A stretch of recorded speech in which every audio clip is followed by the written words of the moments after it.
Hello hi నమస్తే అండి. ఈరోజు మా లంచ్లోకి కర్రీ క్యాలీఫ్లవర్ కర్రీ అండి. ఎప్పట్లాగే పోపులో అన్నీ వేసాను. ఉల్లిపాయలు, పచ్చిమిరపకాయలు, ఆవాలు, జీలకర్ర అవన్నీ వేసాను. ఇప్పుడు అల్లం పేస్ట్, ధనియాల పొడి, పసుపు వేసానండి. తర్వాత క్యాలీఫ్లవర్ ముందుగా కడిగి పెట్టుకున్న క్యాలీఫ్లవర్ వేస్తున్నాను. ఇవి క్యాలీఫ్లవర్లో పురుగులు ఉంటాయి కాబట్టి చాలా జాగ్రత్తగా వేడి నీళ్ళలో సాల్ట్ వేసి వాష్ చేసుకోవాలండి. తర్వాత పోపులో వేసి కలిపేసి సాల్ట్ వేసాను. సాల్ట్ వేసి చక్కగా కలిపేసి మూత పెట్టేసి ఉంచేస్తే చక్కగా మగ్గిపోతుంది. అది ఉప్పు వేసాం కాబట్టి తొందరగా మగ్గిపోతుంది. చూడండి ఎంత చక్కగా మగ్గిపోయిందో. ఇప్పుడు నేను మా ఇంట్లో చెట్టుది కరివేపాకు అండి.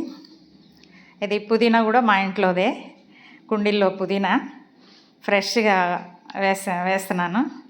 వేసి కలిపేసేసి మీరు కూడా ఇంట్లో చక్కగా కరివేపాకు చెట్టు, పుదీనా, కొత్తిమీర పెంచండి. ఇంట్లో పెంచినవి చాలా బాగుంటాయి ఫ్రెష్గా. ఇందులో నేను ఇప్పుడు కొంచెం కారం, సరిపడినంత కారం వేస్తున్నాను. కారం వేసి కలిపేసి చక్కగా అన్ని పీసెస్కి కలిసిపోయేటట్టు కలిపేసేసి మూత పెట్టేసి ఇంకొంచెం సేపు ఉడకనివ్వాలి.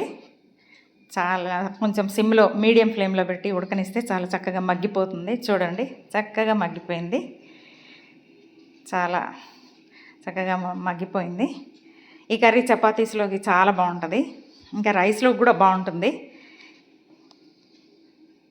ఇందులో నేను కొంచెం కొత్తిమీర వేస్తున్నాను. కొత్తిమీర వేసేసి ఒక 2 మినిట్స్ ఉంచి దింపేస్తే అయిపోతుందండి, కర్రీ రెడీ అవుతుంది. ఈ వీడియో మీకు నచ్చినట్లయితే లైక్ చేయండి, సబ్స్క్రైబ్ చేసుకోండి, నన్ను సపోర్ట్ చేయండి. ఇదిగోండి కర్రీ రెడీ అయిపోయింది.